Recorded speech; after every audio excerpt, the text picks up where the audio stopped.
Phantasmagoria by Lewis Carroll. Canto 1. The Trysting. One winter night at 9:30, cold, tired, and cross and muddy, I had come home too late to dine, and supper with cigars and wine was waiting in the study. There was a strangeness in the room, and something white and wavy was standing near me in the gloom. I took it for the carpet broom left by that careless slavey. But presently the thing began to shiver and to sneeze, on which I said, "Come, come, my man, that's a most inconsiderate plan. Less noise there, if you please." "I've caught a cold," the thing replies, "out there upon the landing." I turned to look in some surprise, and there before my very eyes a little ghost was standing. He trembled when he caught my eye, and got behind a chair. "How came you here?" I said, "and why? I never saw a thing so shy. Come out, don't shiver there." He said, "I'd gladly tell you how, and also tell you why, but—" here he gave a little bow, "You're in so bad a temper now, you'd think it all a lie. And as to being in a fright, allow me to remark that ghosts have just as good a right in every way to fear the light as men to fear the dark." "No plea," said I, "can well excuse such cowardice in you, for ghosts can visit when they choose, whereas we humans can't refuse to grant the interview." He said, "A flutter of alarm is not unnatural, is it? I really feared you meant some harm. But now I see that you are calm, let me explain my visit. Houses are classed, I beg to state, according to the number of ghosts that they accommodate. The tenant merely counts as weight with coals and other lumber. This is a one-ghost house, and you, when you arrived last summer, may have remarked a spectre who was doing all that ghosts can do to welcome the newcomer. In villas this is always done, however cheaply rented, for though of course there's less of fun when there is only room for one, ghosts have to be contented. That spectre left you on the 3rd. Since then you've not been haunted, for as he never sent us word, 'twas quite by accident we heard that anyone was wanted. A spectre has first choice, by right, in filling up a vacancy, then phantom, goblin, elf, and sprite. If all these fail them, they invite the nicest ghoul that they can see. The spectres said the place was low, and that you kept bad wine, so as a phantom had to go, and I was first, of course, you know, I couldn't well decline." "No doubt," said I, "they settled on who was fittest to be sent, yet still to choose a brat like you to haunt a man of 42 was no great compliment." "I'm not so young, sir," he replied, "as you might think. The fact is, in caverns by the waterside, and other places that I've tried, I've had a lot of practice. But I have never taken yet a strict domestic part, and in my flurry I forget the 5 good rules of etiquette we have to know by heart." My sympathies were warming fast towards the little fellow. He was so utterly aghast at having found a man at last, and looked so scared and yellow. "At least," I said, "I'm glad to find a ghost is not a dumb thing. But pray sit down. You'll feel inclined, if like myself you have not dined, to take a snack of something. Though certainly you don't appear a thing to offer food to. And then I shall be glad to hear, if you will say them loud and clear, the rules that you allude to." "Thanks. You shall hear them by and by. This is a piece of luck." "What may I offer you?" said I. "Well, since you are so kind, I'll try a little bit of duck. One slice, and may I ask you for another drop of gravy?" I sat and looked at him in awe, for certainly I never saw a thing so white and wavy. And still he seemed to grow more white, more vapoury and wavier, seen in the dim and flickering light, as he proceeded to recite his maxims of behaviour. Canto II. His 5 Rules. "My first, but don't suppose," he said, "I'm setting you a riddle, is if your victim be in bed, don't touch the curtains at his head, but take them in the middle, and wave them slowly in and out, while drawing them asunder, and in a minute's time, no doubt, he'll raise his head and look about with eyes of wrath and wonder.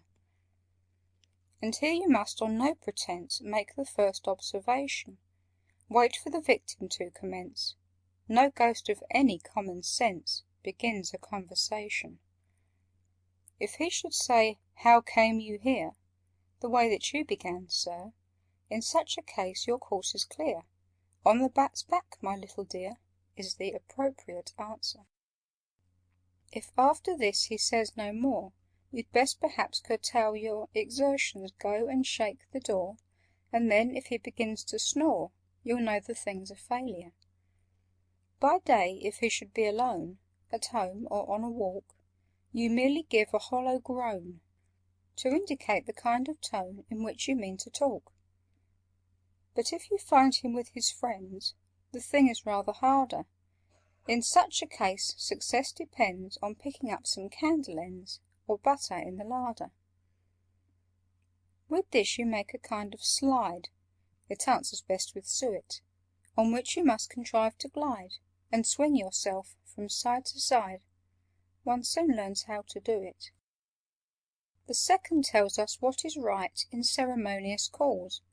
First burn a blue or crimson light, a thing I quite forgot to-night, then scratch the door or walls. I said, "You'll visit here no more, if you attempt the guy. I'll have no bonfires on my floor, and as for scratching at the door, I'd like to see you try."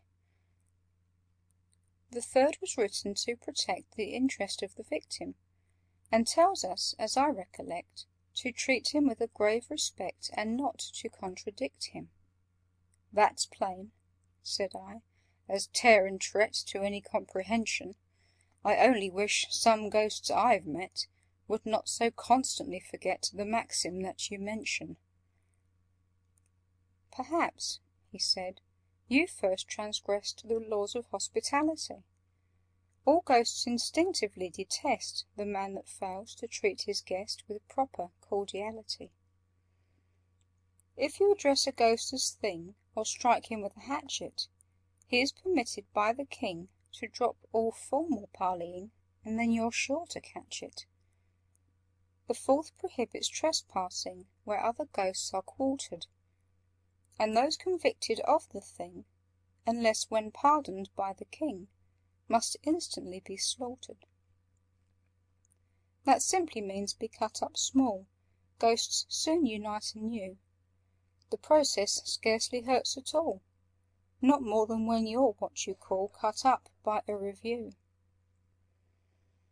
The fifth is one you may prefer that I should quote entire. The king must be addressed as Sir. This from a simple courtier is all the laws require. But should you wish to do the thing with out and out politeness, accost him as my goblin king, and always use in answering the phrase your royal whiteness. I'm getting rather hoarse, I fear, after so much reciting, so if you don't object, my dear, we'll try a glass of bitter beer. I think it looks inviting. Canto III. Scamoge. "And did you really walk," said I, "on such a wretched night? I always fancied ghosts could fly, if not exactly in the sky, yet at a fairish height." "It's very well," said he, "for kings to soar above the earth, but phantoms often find that wings like many other pleasant things, cost more than they are worth.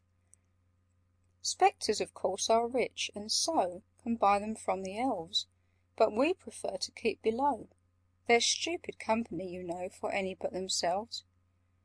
For though they claim to be exempt from pride, they treat a phantom as something quite beneath contempt, just as no turkey ever dreamt of noticing a bantam. "They seem too proud," said I, "to go to houses such as mine. Pray, how did they contrive to know so quickly that the place was low, and that I kept bad wine?" "Inspector Kobold came to you," the little ghost began. Here I broke in. "Inspector who? Inspecting ghosts is something new. Explain yourself, my man." "His name is Kobold," said my guest, "one of the spectre order. You'll very often see him dressed in a yellow gown, a crimson vest, and a nightcap with a border. He tried the Brocken business first, but caught a sort of chill, so came to England to be nursed, and here it took the form of thirst, which he complains of still. Port wine, he says, when rich and sound, warms his old bones like nectar, and as the inns where it is found are his especial hunting ground, we call him the Inspector. I bore it like a man, this agonizing witticism, and nothing could be sweeter than my temper till the ghost began some most provoking criticism. Cooks need not be indulged in waste, yet still you'd better teach them. Dishes should have some sort of taste. Pray, why are all the cruets placed where nobody can reach them? That man of yours will never earn his living as a waiter. Is that queer thing supposed to burn? It's far too dismal a concern to call a moderator. The duck was tender, but the peas were very much too old. And just remember, if you please, the next time you have toasted cheese, don't let them send it cold. You'll find the bread improved, I think, by getting better flour. And have you anything to drink that looks a little less like ink, and isn't quite so sour?" Then peering round with curious eyes, he muttered, "Goodness gracious!" and so went on to criticise. "Your room's an inconvenient size. It's neither snug nor spacious. That narrow window, I expect, serves but to let the dusk in. But please," said I, "to recollect 'twas fashioned by an architect who pinned his faith on Ruskin." "I don't care who he was, sir, or on whom he pinned his faith. Constructed by whatever law, so poor a job I never saw, as I'm a living wraith." "What a remarkable cigar! How much are they a dozen?" I growled, "No matter what they are, you're getting as familiar as if you were my cousin. Now that's a thing I will not stand, and so I tell you flat." "Aha!" said he, "we're getting grand," taking a bottle in his hand. "I'll soon arrange for that." And here he took a careful aim, and gaily cried, "Here goes!" I tried to dodge it as it came, but somehow caught it all the same, exactly on my nose. And I remember nothing more that I can clearly fix, till I was sitting on the floor, repeating, "2 and 5 are 4, but 5 and 2 are 6. What really passed I never learned, nor guessed. I only know that when at last my sense returned, the lamp neglected dimly burned, the fire was getting low. Through driving mists I seemed to see a thing that smirked and smiled, and found that he was giving me a lesson in biography, as if I were a child. Canto IV. His Nurture. Oh, when I was a little ghost, a merry time had we! Each seated on his favourite post, we chumped and chawed the buttered toast they gave us for our tea. "That story is in print!" I cried. "Don't say it's not, because it's known as well as Bradshaw's Guide." The ghost uneasily replied he hardly thought it was. "It's not in nursery rhymes, and yet I almost think it is. 3 little ghostesses were set on postesses, you know, and ate their buttered toastesses. I have the book, so if you doubt it—" I turned to search the shelf. "Don't stir," he cried. "We'll do without it. I now remember all about it. I wrote the thing myself. It came out in a monthly, or at least my agent said it did. Some literary swell who saw it thought it seemed adapted for the magazine he edited. My father was a brownie, sir. My mother was a fairy. The notion had occurred to her the children would be happier if they were taught to vary. The notion soon became a craze, and when it once began, she brought us all out in different ways. One was a pixie, 2 were fays, another was a banshee. The fetch-and kelpie went to school and gave a lot of trouble. Next came a poltergeist and ghoul, and then 2 trolls, which broke the rule, a goblin and a double. If that's a snuff-box on the shelf," he added with a yawn, "I'll take a pinch. Next came an elf, and then a phantom, that's myself, and last a leprechaun. One day some spectres chanced to call, dressed in the usual white. I stood and watched them in the hall, and couldn't make them out at all. They seemed so strange a sight. I wondered what on earth they were, that looked all head and sack, but mother told me not to stare, and then she twitched me by the hair and punched me in the back. Since then I've often wished that I'd been a spectre born, but what's the use?" He heaved a sigh. "They are the ghost nobility, and look on us with scorn. My phantom life was soon begun when I was barely 6. I went out with an older one, and just at first I thought it fun, and learned a lot of tricks. I've haunted dungeons, castles, towers, wherever I was sent. I've often sat and howled for hours, drenched to the skin with driving showers upon a battlement. It's quite old-fashioned now to groan when you begin to speak. This is the newest thing in tone." And here it chilled me to the bone. He gave an awful squeak. "Perhaps," he added, "to your ear that sounds an easy thing. Try it yourself, my little dear. It took me something like a year with constant practising. And when you've learned to squeak, my man, and caught the double sob, you're pretty much where you began. Just try and gibber if you can, that's something like a job. I've tried it, and can only say I'm sure you couldn't do it, even if you practised night and day, unless you have a turn that way and natural ingenuity. Shakespeare, I think it is, who treats of ghosts in days of old, who gibbered in the Roman streets, dressed, if you recollect, in sheets. I must have found it cold. I've often spent £10 on stuff in dressing as a double, but though it answers as a puff, it never has effect enough to make it worth the trouble. Long bills soon quenched the little thirst I had for being funny. The setting up is always worst.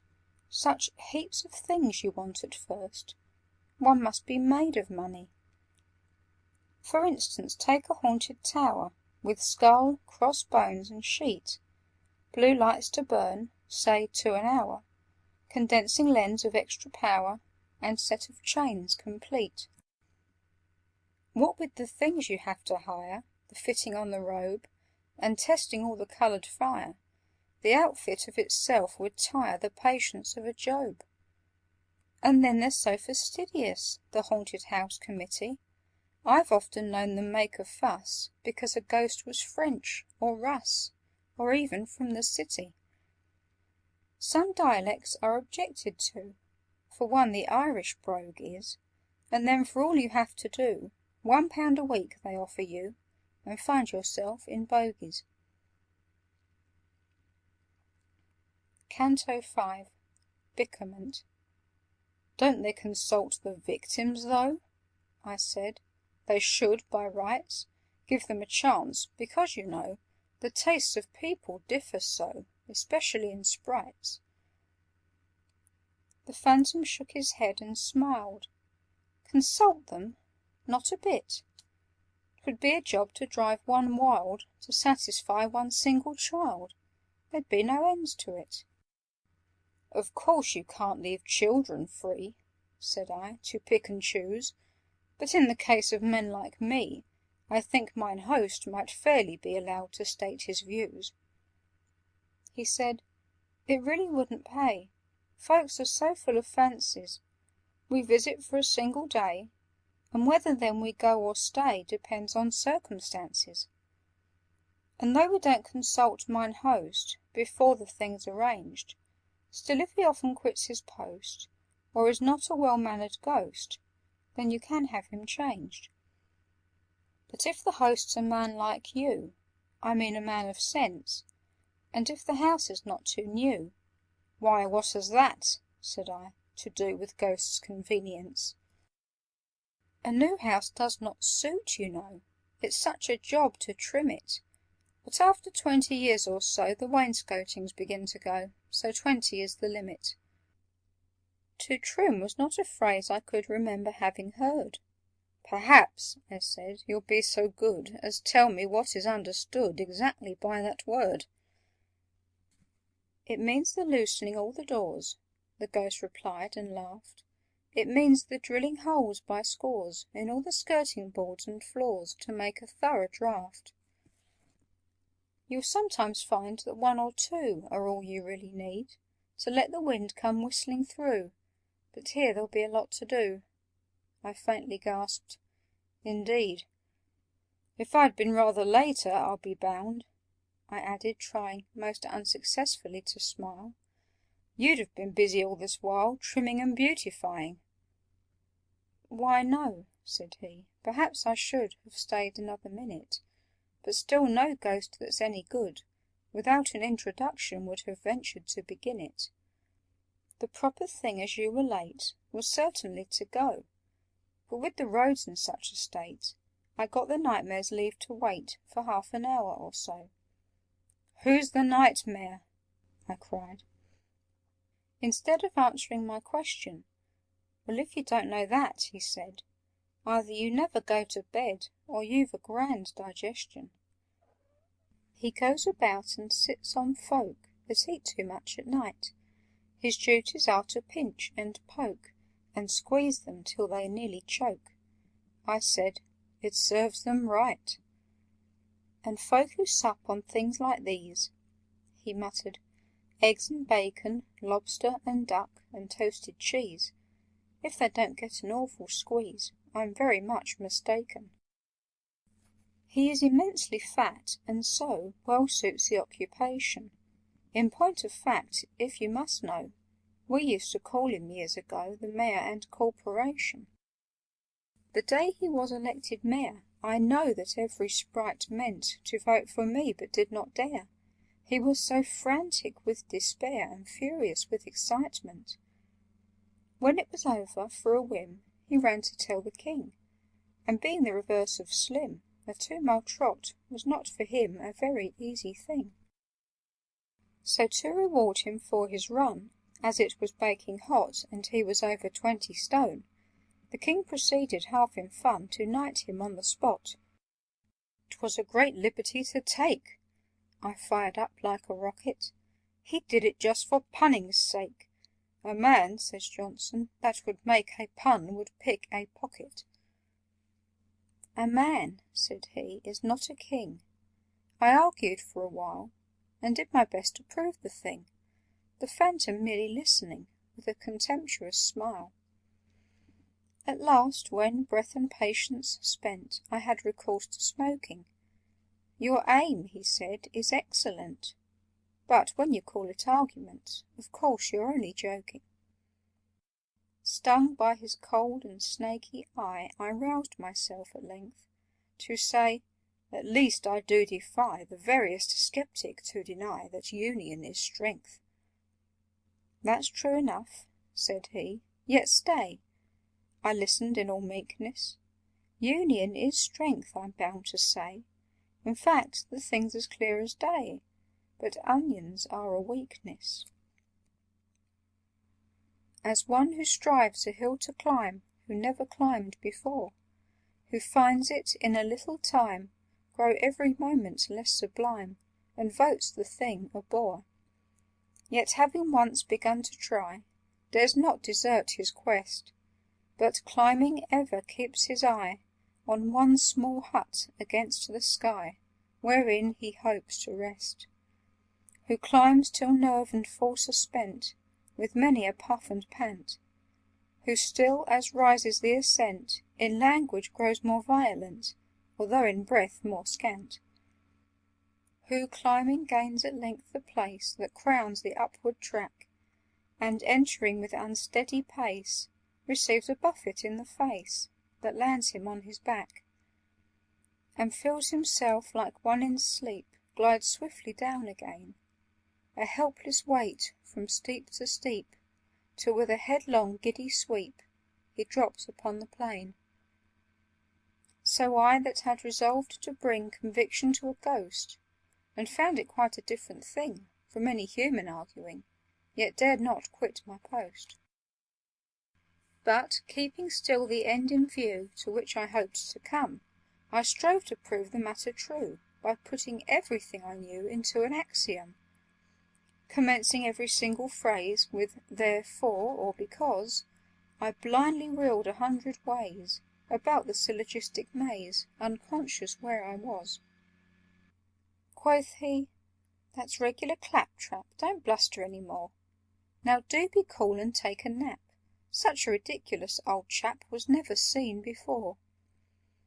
You're like a man I used to meet, who got one day so furious, in arguing the simple heat scorched both his slippers off his feet." I said, "That's very curious."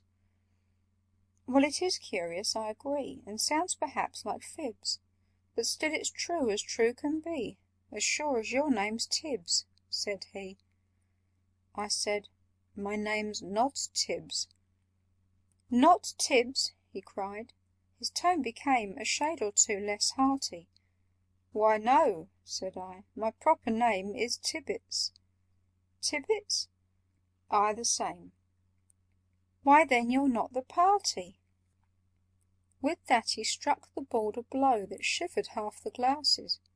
"Why couldn't you have told me so 3/4 of an hour ago, you prince of all the asses? To walk 4 miles through mud and rain, to spend the night in smoking, and then to find that it's in vain, and I've to do it all again. It's really too provoking." "Don't talk," he cried, as I began to mutter some excuse. "Who can have patience with a man that's got no more discretion than an idiotic goose? To keep me waiting here instead of telling me at once that this was not the house," he said. "There, that'll do, be off to bed. Don't gape like that, you dunce." "It's very fine to throw the blame on me in such a fashion. Why didn't you inquire my name the very minute that you came?" I answered in a passion. "Of course it worries you a bit to come so far on foot, but how was I to blame for it?" "Well, well," said he, "I must admit that isn't badly put, and certainly you've given me the best of wine and victual. Excuse my violence," said he, "but accidents like this, you see, they put one out a little. 'Twas my fault after all, I find. Shake hands, old turnip top." The name was hardly to my mind, but as no doubt he meant it kind, I let the matter drop. "Good night, old turnip top, good night. When I am gone, perhaps, they'll send you some inferior sprite, who'll keep you in a constant fright, and spoil your soundest naps. Tell him you'll stand no sort of trick.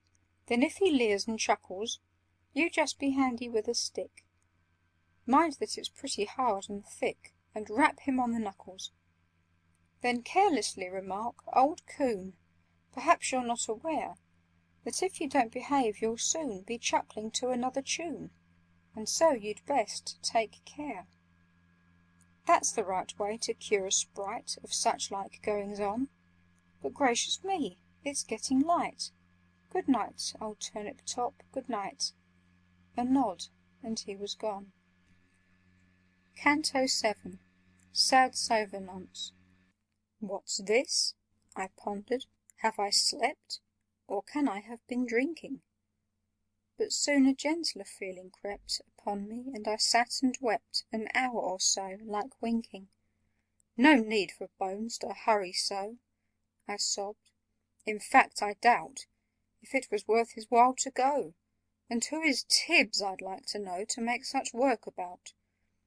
If Tibbs is anything like me, it's possible," I said, "he won't be over pleased to be dropped in upon at 3:30, after he's snug in bed. And if Bones plagues him anyhow, squeaking and all the rest of it, as he was doing here just now, I prophesy there'll be a row, and Tibbs will have the best of it." Then, as my tears could never bring the friendly phantom back, it seemed to me the proper thing to mix another glass and sing the following coronach. "And art thou gone, beloved ghost, best of familiars? Nay then, farewell, my duckling roast. Farewell, farewell, my tea and toast, my meerschaum and cigars. The hues of life are dull and grey, the sweets of life insipid, when thou, my charmer, art away, old brick, or rather, let me say, old parallelepiped." Instead of singing verse the third, I ceased, abruptly rather, but after such a splendid word I felt that it would be absurd to try it any farther. So with a yawn I went my way to seek the welcome downy, and slept and dreamed till break of day of poltergeist and fetch and fay and leprechaun and brownie. For years I've not been visited by any kind of sprite, yet still they echo in my head, those parting words so kindly said. Old Turnip Top, good night. End of Phantasmagoria by Lewis Carroll.